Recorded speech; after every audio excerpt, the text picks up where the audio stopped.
हानि मतलब नुकसान, लाभ माने फायदा, हानि माने नुकसान। विक्रय मूल्य बेचने का दाम, क्रय मूल्य खरीदने का दाम। कोई दिक्कत नहीं ना है, बस ये सब याद रखो, ठीक है। अब सवाल को देखो, कहता है कि रमेश एक कलम को 500 रुपया में खरीदा। पैसा कलम का पता नहीं, कहीं रहा होगा सोना के कलम, चांदी वाला कलम, ठीक है। 500 रुपये में कलम को खरीदा और 550 रुपये में बेच दिया, तो बताओ कि उसको लाभ हुआ कि हानि हुआ। इस तरह 500 में खरीदे कि अब 550 में बेच दिया, तो बताओ फायदा हुआ कि नुकसान हुआ। फायदा हुआ ना, है फायदा हुआ कि नहीं हुआ। 500 में खरीदे कि आप 550 रुपया में बेच दिया, फायदा हुआ। बताओ कितना फायदा हुआ, 50 रुपया हुआ कि नहीं हुआ। तो लाभ की हानि, क्या हुआ, लाभ हुआ, ठीक है। तो लाभ बराबर एक फार्मूला होता है, आप याद करो फिर भी वाह वाह, नहीं याद करो फिर भी वाह। विक्रय मूल्य माइनस क्रय मूल्य, विक्रय मूल्य माइनस क्रय मूल्य, मतलब कितना लाभ हुआ वो निकालने के लिए जितना में बेचा जाएगा उस दाम में से जितना में खरीदा गया वो दाम घटा दो, कितने बचे, 50 रुपया। आप ही लोग ने कहा 50 रुपया तो फायदा हुआ था। अगला क्वेश्चन को पढ़ो, किसी वस्तु का क्रय मूल्य कितना है, 250 रुपया, और विक्रय मूल्य कितना है, 200 रुपया। यानी कोई वस्तु 2 से 250 रुपया में खरीद के लाया, ठीक है, 200 रुपया में उसको बेच दिया। 250 में खरीद के लाए, 200 में उसको बेच दिए। बताओ तो यहाँ पर फायदा हो रहा है कि घाटा लग रहा है, घाटा लग रहा है कि नहीं, यानी कि हानि हो रहा है। क्या हो रहा है, हानि, घाटा, ठीक है, फायदा नहीं हो रहा है। चलो, हमको कहा प्रतिशत हानि ज्ञात कीजिए। क्या निकालना हमको, प्रतिशत हानि, ठीक है। हमको क्या निकालना है, हानि प्रतिशत।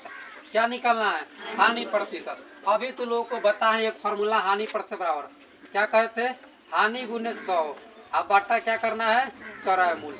हानि गुने 100 बटा क्रय मूल्य, कोई दिक्कत नहीं ना है।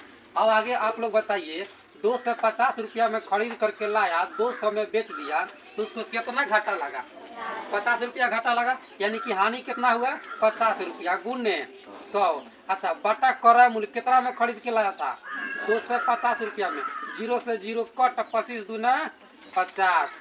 बताओ तो कितना हानि हुआ उसको, 20% उसको नुकसान हो गया। कितने परसेंट का हानि हुआ, 20% का। कोई दिक्कत है। 550 रुपए में साइकिल खरीद के लाया और वह साइकिल को कितने रुपए में बेच दे, उसको 10% लाभ होगा।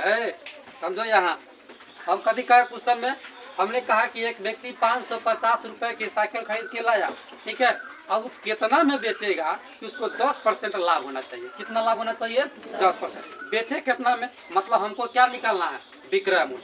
क्या निकालना हमको, विक्रय मूल्य। अरे वो खरीद को लाया, वो दाम तो हमको पता ही है, तो जो खरीद के लाया जिस दाम पर वो क्रय मूल्य हो गया, और किस दाम पर बेचेगा यानी कि विक्रय मूल्य कितना होना चाहिए कि उसको 10% लाभ होगा। तो अभी हम कहे हैं लाभ होने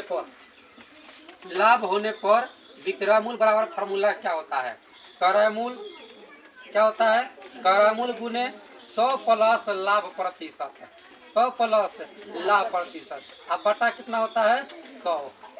यही ना बता रहे हैं आपको, कोई दिक्कत नहीं है। लाभ होने पर विक्रय मूल्य का फार्मूला क्या होता है, क्रय मूल्य गुने 100 प्लस लाभ प्रतिशत, अब बटा 100। बताओ क्रय मूल्य कितना है, कितना में खरीद के लाया था, 550 रुपया में खरीद के लाया था, ठीक है। 100 प्लस उसको लाभ कितना हुआ प्रतिशत में, 10%। कितना लाभ हुआ, 10%, ठीक है। अब बटा कितना है, 100, बटा कितना है, 100। अब इसी का क्रियाक्रम कीजिए आगे, 100 और 10 कितना हो जाएगा, 110 बटा कितने हैं, 100। डबल जीरो से 1 जीरो ये और 1 जीरो ये खत्म हो गया। अब 55 में आप 11 से गुना करके देख लो कितना आ जाएगा, 5। अब 5 5 10 के 0 हासिल 1, 5 1 6, 6 से 5 रुपया में बेचेगा। अरे ऐसे गुना करो ना यार, 55 में 11 से कितना आएगा, 55 एकम 55 और फिर 55 एकम 55। बताओ, 5 5 5 10, 5 1 6, कोई दिक्कत नहीं ना है। कितना आया, 6 से 5 रुपया। अगर वह 6 से 5 रुपया में बेचेगा ना, तब उसको जा करके 10% लाभ होगा। कोनो पर कहता है यहाँ पर क्वेश्चन में कि एक घड़ी को 440 रुपया में बेचने पर 10% लाभ हुआ, ठीक है। देखना यहाँ पर क्या दिया है, विक्रय मूल्य। घड़ी को बेच दिया गया 440 रुपया में, तो बेचारा को लाभ प्रतिशत कितना हुआ, 10%।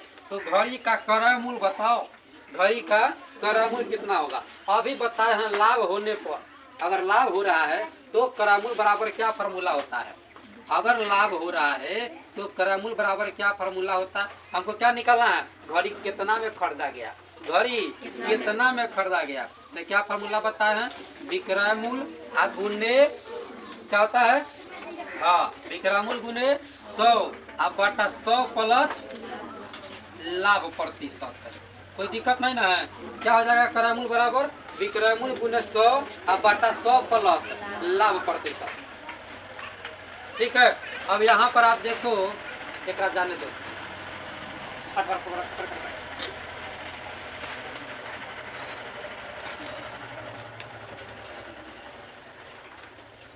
हाँ ठीक है। तो करामूल बड़ा क्या फार्मूला हो गया? विक्रयमूल गुने 100 बटा 100 प्लस लाभ परसेंट। तो बता, तो बेचा कितना में? 440 रुपया में। ठीक है, 440 रुपया में बट गुने 100 बटा 100 प्लस इसको लाभ कितना हुआ? 10%। लाभ कितना हुआ इसको? 10%। आगे इसको हल करेंगे तो 440 गुने 100 बटा 100 और 10 कितना हो जाएगा? 110। 1 0 से 1 0 खत्म, 11 चौके 44 खत्म हो गया। कोई दिक्कत नहीं ना है? तो आप 40 में 10 से गुना करोगे, कितना आएगा? 400 रुपया। यानी कि वो घड़ी को खरीदा था 400 रुपया में, अब बेचा 440 रुपया में, तो उसको 10% लाभ हुआ। ठीक है। घड़ी को खरीदा कितना था?